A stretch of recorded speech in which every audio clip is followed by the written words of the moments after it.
Good morning, Massachusetts drivers. What's happening? How's it going? Everything's good? So today, October 29th, 2025, exactly 8:57 a.m. We're transmitting here, broadcasting directly from our agency, One Family Insurance, out of Lunenburg, Massachusetts, Worcester County. And I'm doing this video today for you guys that have no idea on how to cancel your Massachusetts auto policy. There are two ways to do it. One is when you sign a new contract with a new agency or a new carrier, right? With a new auto policy.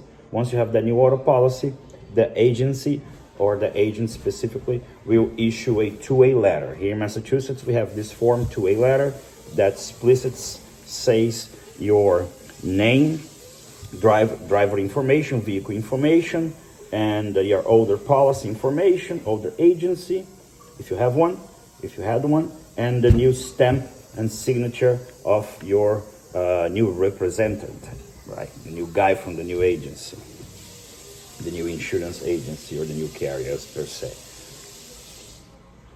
If you go, the other way is like if you got, and with that way, from 7 to 10 days, business days, they should issue a refund check, all right?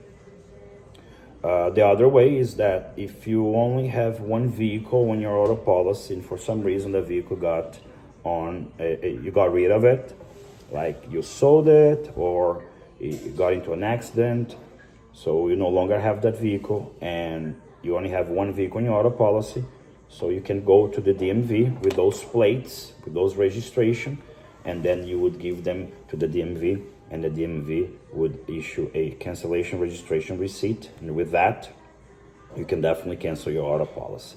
However, if you are definitely going to use your plates for a new vehicle, because in Massachusetts, the plates follow the owner, you can definitely keep your auto policy with no problems and no issues, okay? So I'm gonna leave our number, our telephone number on the description of the video. Get in touch with us if you ever need a auto quote with no obligation. All right? Thank you very much. God bless you all. Have a great day.